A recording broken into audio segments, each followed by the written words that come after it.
Austin. He's here battling with his partner also from Atlanta. Austin Crane.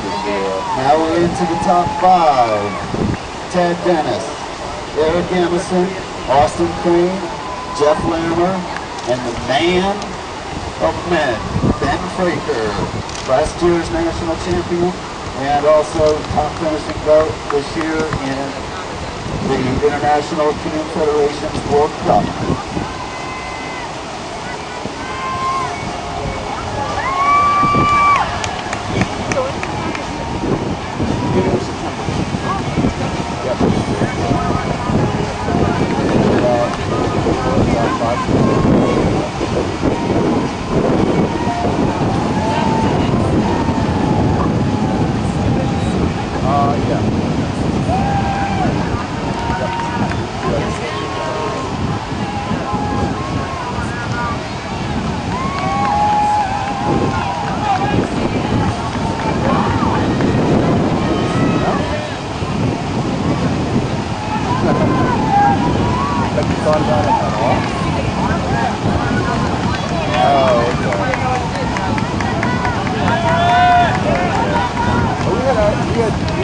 That was Eric Emerson with 10, now making his way down through 11, 12 into the upstream on the right, gate number 13. Let's see how he does that. He took about a half a stroke too much there. He didn't quite ace it the way he wanted. But look at him do those offsets. He made up for it nicely. So you'll be able to tell the fast guys are going to do the red gates in about a stroke or stroke and a half. That's what they really want. And you can watch them try to let their boats run nice and straight through those offset gates up there, 7, 8, 9. They want that boat to track as straight as possible without losing any time. They don't want to slip sideways down the river, because the more the boat is facing the finish line, the faster they're going to be. And here comes Austin Crane. Looks like he might have had a touch there on gate number 7 down through 8 and 9. Let's see how he does gate number 6. Some of the guys are spinning above the gate coming through it, and Austin's taking the low line. Look at it more of it as a conventional upstream gate as he makes his way now over to 11. You can see Austin paddles on the right side. A little bit earlier we saw his C2 partner, Scott McCluskey, and Scott paddles on the left side.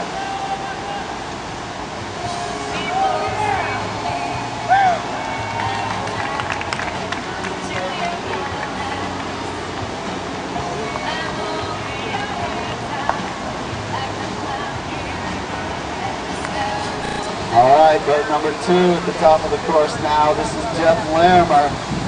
Jeff is a long-time U.S. national team athlete. He used to paddle C2 for many, many years with Frank Babcock, and just of late started paddling the C1 again.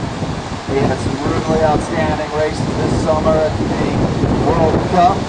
He's up at the top coming down through 9, and as you can see, Austin Crane at the bottom digging hard towards the finish line. Jeff took the other. He took the high line there for gate 10.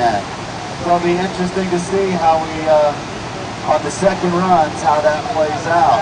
We've got coaches up and down the bank, and they're going to be doing some times for these guys, and they'll walk the course in between runs, and they'll figure out which line was better, which was faster, which one is going to allow them the best chance to not hit those holes and have a 2-second penalty added.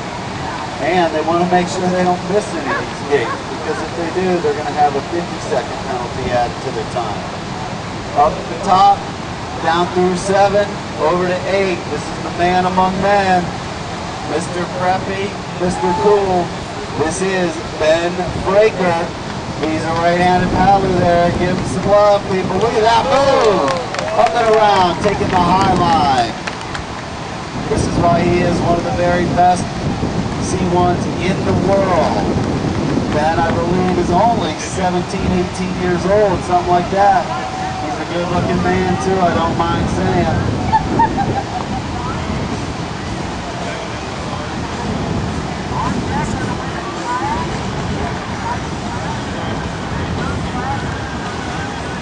All right, as we see Ben now really making his way down, powering hard to the offset 14, 15, 16, 17.